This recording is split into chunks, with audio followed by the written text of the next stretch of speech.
we do. Physically, what happens to people who are futuristic? We have a center, especially for futuristic behavior, called as Swadhisthana Chakra, which is in the gross manifesting the plexus called the aortic plexus within us. Now, this Swadhisthana Chakra is very important for human beings, especially for people who are developing. With this chakra, actually, we convert the fat of the stomach for the use of the brain. Now, this is the center of the Surya, of the sun. Now, when we start thinking, these cells are converted in such a way that they become useful to the brain. Now, if you are thinking all the time you are thinking, then what will happen? I mean, the horns are not going to grow out of that. You are consuming all that. And when you are consuming all those cells, you have to have replacement.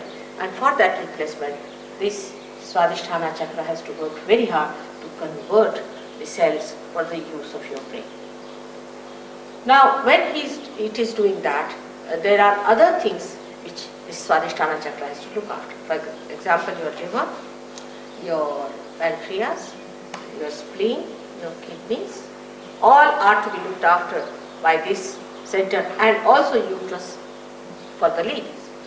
Now, when there's only one work is given to this Swadhisthana Chakra, and it cannot do any other work, then other things are neglected, so you develop a terrible disease called liver trouble. Now, liver trouble is another thing that you do not feel yourself. Others know that you are liverish, the way you are hot-tempered, the way you are fussy, the way you always snarl at people, and the way you are never satisfied with anything, the way you criticize others. All this is liverish, and such liverish people are never happy with themselves, because liver looks after their attention. And those who have liver problems, their attention is horrid. That goes like this. See, you cannot keep your attention straight. On the street, you will walk straight into a car because you are looking at something which you are not supposed to look. But all the time you are looking at like this. You cannot walk. I mean, you won't find any animal like that who walks like this. But only human beings do it. If you see them on the street, you'll be amazed. Where are they walking? They don't walk straight. They don't walk straight. But their eyes are going this way, that way, because the attention is wobbly. The attention is wobbly because of a bad liver. So this liver is a very, very important thing. Now, this liver has a special capacity to extract all the poisons from the body as heat. And the heat in the body is to be transformed or should be conveyed to the blood or the water in the blood. And that has to be taken out of your body, maybe as perspiration or in another forms.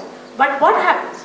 That when this liver is out of gear, it cannot do it. It cannot pass this heat into the bloodstream, and the heat remains in the body, and you really become heated. And that heat makes all these problems for you. So, in Sahaja Yoga, what happens that when Kundalini rises, she changes the form of the blood. The hydrogen and oxygen which are placed because of this heat and all that, in a very funny way, like this, like that, and they start receiving this heat within them. That's why those people who have bad livers feel little heat when the Kundalini rises. But one can cure it by giving it that peace and comfort to that liver organ, and you can definitely cure your liver, no doubt about it. Then the second thing that happens to you is the pancreas, which gives you diabetes. Only a person who thinks too much gets diabetes. For example, an Indian farmer doesn't know what diabetes is, but then you stop your sugar. But that's not the way to stop your diabetes.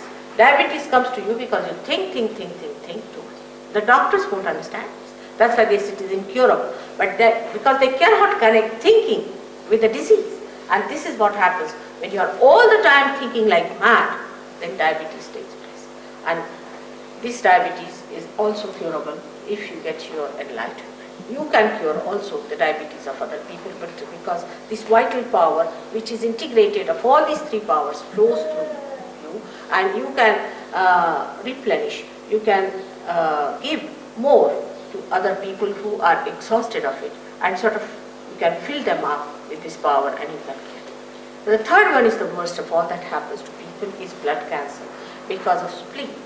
Spleen is one thing very important, that it is the center of peace within us. The one who doesn't have a proper spleen cannot be peaceful person.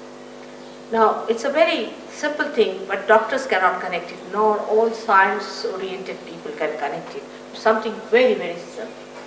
And the simple thing is that when we eat our food, if we are frantic, we are out to get trouble with the spleen, and we can get blood cancer. Now, if the mother is of that temperament or a father is of that temperament, the children might be born with